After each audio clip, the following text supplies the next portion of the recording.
Welcome back to Shark Tank. I'm here with Mr. Wonderful and Mark Cuban somewhere around here. And what do we do on this show? A lot of stuff. Very nice, very evil stuff. All right, well, buy a company and then I'll make $1 million, I think. Ladies and gentlemen, welcome back to the Smart Tank Revolution, where we always kick out at 2. I am your host, the benevolent intelligent, the excellence of elocution, Mr. Donnie Wonderful. And this video today is to really boast of my excitement of the upcoming Dark Side of the Ring season. The categories or who they'll be covering, it's already out there. I'm gonna try to freestyle it off of memory. I know we have TNA, which they're gonna start with. This is a 3-part series. I love that. We have Ray Traylor, the Big Boss Man. Huge fan of his. As a matter of fact, I had the styrofoam nightstick. I remember getting that from the Boston Garden many moons ago. We have Missy Hyatt in there. We have the one-legged wrestler in there. Mr. Wonderful, no relation, Paul Orndorff. Dark Side of the Ring has always done a really good job with their journalism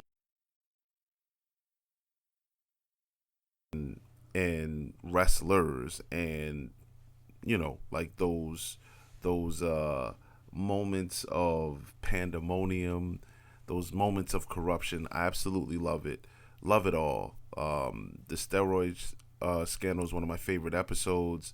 The New Jack stuff was really good.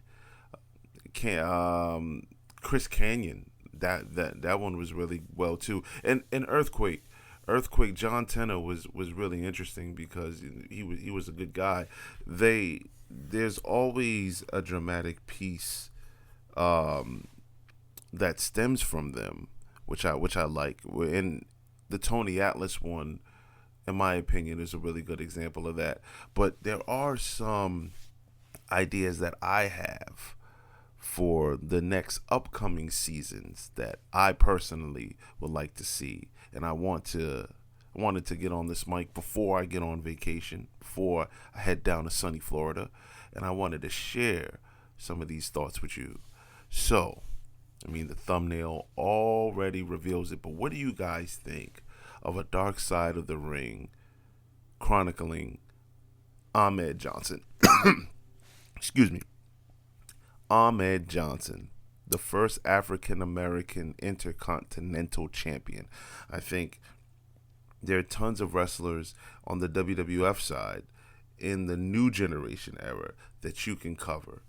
And I think Ahmed Johnson's story, even when he went over to WCW to become Big T, I think you have your drama there. You have your climax. With all the injuries, you can go with the real life heat between him and Ron Simmons.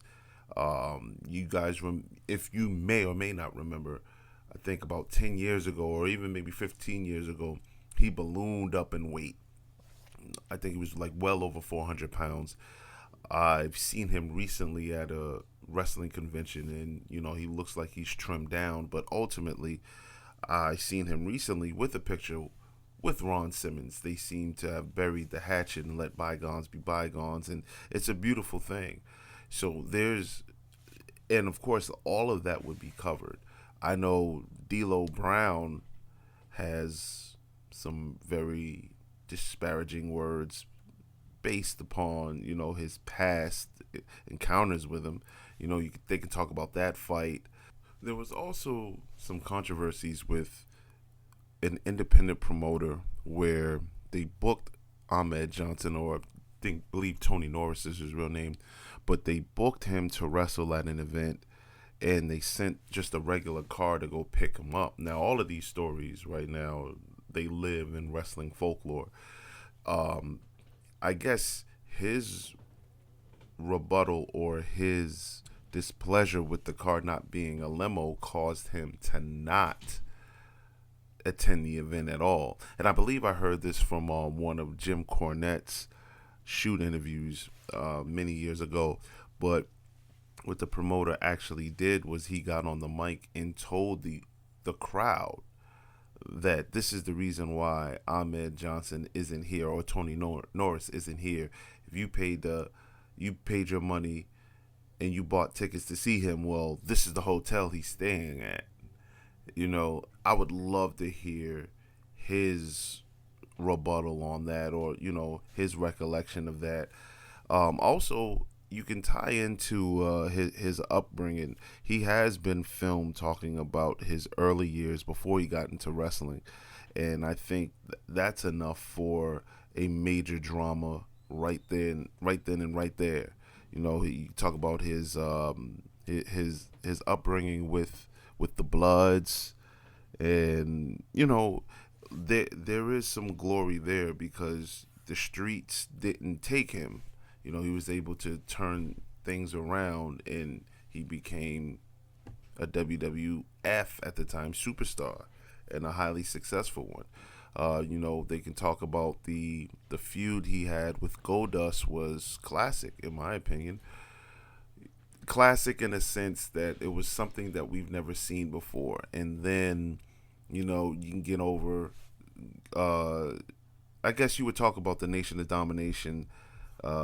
That would be, I think, the highlight, the highlight of all the highlights in his WWF run. But talk about his injuries that kept him out. Talk about the injury to Ron Simmons, again, the fight with D'Lo, and I just love how they piece in everyone's opinions and everyone's vantage points. You would definitely need D'Lo, and D'Lo's been on Dark Side of the Ring before with New Jack. You definitely need Ron Simmons. You definitely need Godfather.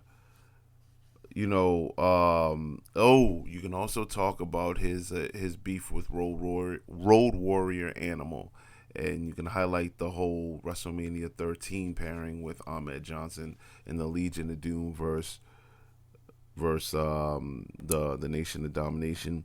Then you talk about his fallout with the WWF, him going over to WCW. So here you'll need Booker T and Stevie Ray. It would be nice to get them on camera. And then, I guess they can fade out with, what he's been up to since. And, some of the struggles he had since leaving the ring. I think it'd be really cool to see. I think that'll be a really good idea. And I think it's very fitting for the theme of the show, Dark Side of the Ring. And then end it all with, his road to redemption, mending fences, so to speak. Because there is a pretty viral picture that I referenced earlier with him and Ron Simmons that I think would be the perfect bow to tie on a project like this. But you guys, let me know what you think. Do you agree Ahmed Johnson should be featured on Dark Side of the Ring? He should have a complete episode. And there are more ideas that I have that I'm going to share. I'm going to be in sunny Florida, but I'm not going to be outside all day long. So I may just plug in my mic on my phone and record some more of these bantering, tangential thoughts. But you guys, let me know what you think. Let us know in the comments. Subscribe to the channel if you haven't subscribed yet. We greatly appreciate it. Give this video a like, share it, and engage with us. On behalf of my esteemed colleague, Mr. Joey Business, shout out to you, brother. I am Donnie Wonderful, one half of the tandem we call the Smart Tank Revolution. See you guys on the next one.